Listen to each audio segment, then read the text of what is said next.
Friends, PTW के एक नए एपिसोड में आप लोगों का स्वागत है। दोस्तों, एक कहावत है कि हिस्ट्री रिपीट्स इटसेल्फ।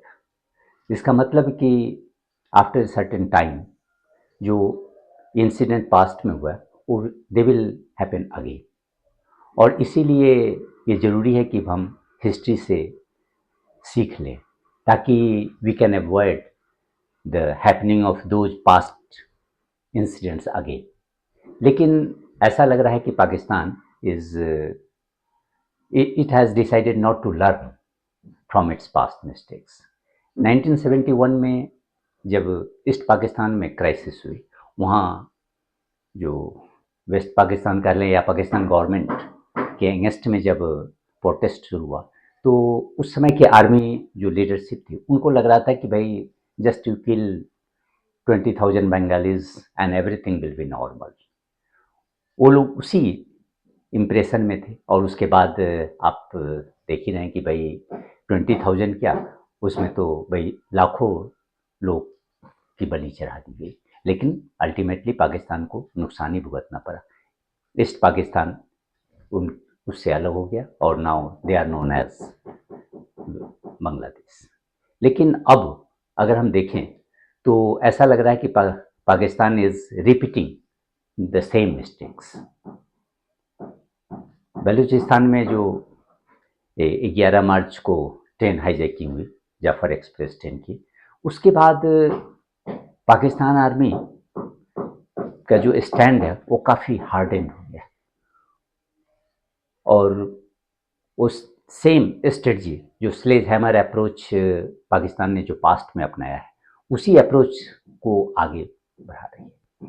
अभी पार्लियामेंट्री कमेटी और नेशनल सिक्योरिटी की मीटिंग भी हुई और that committee was briefed by top brass of Pakistan army including Pakistan army chief Asim Munir.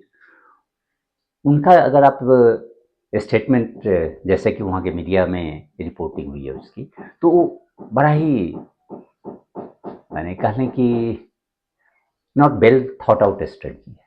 वो सेम जो पुरानी ये जो हार्ड यानी कि यूज ऑफ फोर्स की बात की और रिप्रेसिव मेथड्स की बात को उन्होंने, उनका कहना है कि भाई पाकिस्तान के सारे जो प्रॉब्लम्स है वो इसलिए है कि Pakistan is a soft state, it has to be the hard state to contain this problems. और हार्ड स्टेट का मतलब उनका वही है कि भाई we should use force against all those elements who are fighting against the state. लेकिन अगर आप बलूचिस्तान के हिस्ट्री में आप देखिए और इवन इसके पास में, तो पाकिस्तान आर्मी ने तो कभी भी सॉफ्ट अप्रोच अपनाया ही नहीं। वहाँ मेन जो रीज़न है, अगर पाकिस्तान स्टेट के अगेंस्ट में एलियनेशन है लोगों के बीच में, तो उसका सबसे बड़ा रीज़न तो पाकिस्तान आर्मी के जो अप्रोच है वो वही है। इनफैक्ट पाकिस्तान आर्मी को एक कहने की बहुत मैंने अनलिमिटेड पावर वहाँ दे दिया गया। जैसे कि उसमें एक है कि action in aid of civil power, एक एक्ट है जिसके तहत वो बड़ा ही ड्रैकोनियन है और इसके तहत पाकिस्तान आर्मी किसी को भी इंटर्न कर सकता है indefinite period without filing any charge और even without allowing them to have legal records. अब पाकिस्तान आर्मी जो आर्मी चीफ वही सेम पावर वो चाह रहे हैं कि भाई इंटेलिजेंस एजेंसी को भी मिले, ताकि वो अगर किसी को भी एबडक्ट करता है या किसी को भी डिटेन करता है अपने बलूचिस्तान में जिसके ऊपर उनको शक है कि भाई ये जो टेरर ग्रुप्स हैं उससे मिला हुआ है, तो they should have also legal cover.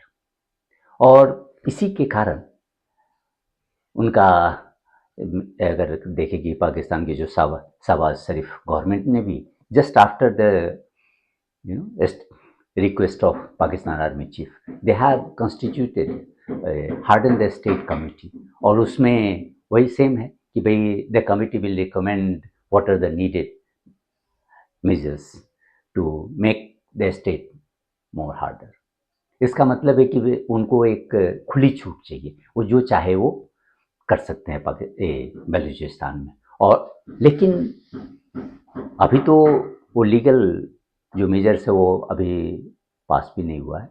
अभी तो कमेटी का रिकमेंडेशन आएगा, उसके बाद पार्लियामेंट में उसके फेवर में एक लॉ बनाया जाएगा। लेकिन स्टिल अभी अगर आप अप्रोच देखें तो द सेम फोर्स का जो use of force against militants, और not only militants but also the peaceful protesters, और इसी के तहत इन्होंने क्वेटा में जो बलोच यागजेती कमेटी है उसके जो चीफ डॉक्टर मारंग बलूच, उसे और उसके साथियों को अरेस्ट करके जेल में डाल दिया। और इनफैक्ट वो तो अब जेल में डाल दिया। अगर पुरानी स्थिति अगर आप देखें तो 2009 में जो बलूच नेशनल मूवमेंट है उसके टॉप 3 लीडर्स को तो ये लोग एबडक्ट कर लिए, वो भी उसके लॉयर के ऑफिस से, और उसके बाद पता चला कि जस्ट फ्यू डेज लेटर उन लोगों की जो बॉडी है वो जंगल से रिकवर किया गया। लेकिन अब वो स्थिति, अभी उस तरह की स्थिति नहीं पैदा होगी, क्योंकि डॉक्टर मारंग बलोच अब एक आइकॉनिक फिगर है अपने प्रोटेस्ट मूवमेंट के लिए। और खास करके उन लोगों का जो प्रोटेस्ट है वो कोई एक्स्ट्रा कॉन्स्टिट्यूशनल नहीं कर रहे हैं, वो लोग बड़ा ही पीसफुल प्रोटेस्ट कर रहे हैं, और उनका डिमांड भी बड़ा ही जेन्युइन है, because they are just demanding their legal, constitutional and human rights. They're protesting against the, you know, return of missing persons. और आप देख लें कि अब ये जो मिसिंग पर्सन का इशू है द सेम, उसी को अब ये लोग लीगलाइज करना चाह रहे हैं। अभी ये जो आसिम मुनीर कह रहे हैं कि भाई इंटेलिजेंस एजेंसीज को भी ये पावर मिलना चाहिए, तो इसका मतलब है कि you are trying to get legal cover to fight against or even to justify the certain disappearances of locals, या even justify their past actions. तो इसी के तहत, लेकिन अब है कि भाई उसको तो आप कुछ कर नहीं सकते। तो इन लोगों को, ये जो BYC के एक्टिविस्ट हैं मारंग और उसके साथी लोग, उनके अगेंस्ट में मर्डर और इवन सेडिशन का मामला, टेररिज्म, ये सारे केसेस उनके अगेंस्ट में फाइल किया गया। जबकि इन लोगों ने कभी भी अपने किसी भी प्रोटेस्ट में पब्लिकली टेररिज्म को सपोर्ट नहीं किया, और they are in fact protesting within the constitutional limits. तो ये तो आप कभी भी जस्टिफाई ही नहीं कर सकते उसके जो यानी अरेस्ट को। और अगर आप देखें कि ये जो अब इस बार अभी जो अरेस्ट किया गया है उनमें उन लोगों को, BYC के लोगों को शक है कि ये जो मिसिंग पर्सन्स हैं उसी में से कुछ लोगों को आर्मी ने मारकर और उनको दिखा रहा है कि भाई these are the people who had attacked train और who had hijacked Jaffar Express train. तो इसीलिए ये जो BYC के एक्टिविस्ट है they were demanding the return of the dead bodies, ताकि उनको ये कम से कम इसकी तसल्ली कर सके कि भाई क्या ये रियल में ये लोग टेररिस्ट थे जैसा कि आर्मी कह रही है, या ये लोग मिसिंग पर्सन्स हैं, उनको यहाँ टेररिस्ट के तौर पर पास आउट किया गया है। तो इसीलिए उस फ्रंट पर, लेकिन ये जो मिसट्रीटमेंट हुआ है वुमेन का अगर आप देखें, ये सारे जो एक्टिविस्ट है most of they are women, तो वुमेन लेड मूवमेंट है। और उस तो ये जो अरेस्ट हुआ है और इसके कारण अगर आप देखें कि बलूचिस्तान में जो लोकल्स हैं, वहाँ के जो रेसिडेंट है, उसमें काफ़ी आक्रोश है, और it has further alienated those people. तो ये जो पाकिस्तान चाह रहा है कि भाई हम फोर्स के बल पे बलूचिस्तान के जो सेपरेटिस्ट एलिमेंट्स हैं और वहाँ जो ये सेपरेटिस्ट सेंटीमेंट है उसको सप्रेस करना, that is impossible. It means in fact you are fueling the anger of the local people by mistreating the women or peaceful protesters. in fact अगर आप देखें तो हाल के दिनों में इवन हाईजैकिंग के बाद कितने इंसिडेंट हो गए टेरर इंसिडेंट्स, और उसमें सिविलियंस स्पेशली जो नन बलूची हैं उनको टारगेट वो लोग कर रहे हैं, और इवन सिक्योरिटी पर्सनल्स। तो इस स्थिति में तो कोई चेंज नहीं आया, लेकिन आप वहाँ के जो लोकल पीपल हैं बलूच, उसको और आप एक तरह से पुश कर रहे हैं कि वो पाकिस्तान से अपना सेसेशन को और भी माने कर लें कि विगरसली उसको फॉलो करें।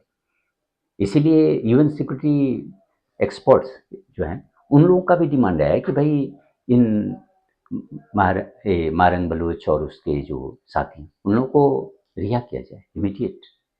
तो इस तरह से पाकिस्तान को इन मुद्दों पर, अगर ये पाकिस्तान अगर माने मेन प्रॉब्लम है कि पाकिस्तान ये नहीं समझ रहा है कि भाई केवल आप ये जो स्लेज हैमर अप्रोच से मिलिटेंसी को ख़त्म नहीं कर सकते।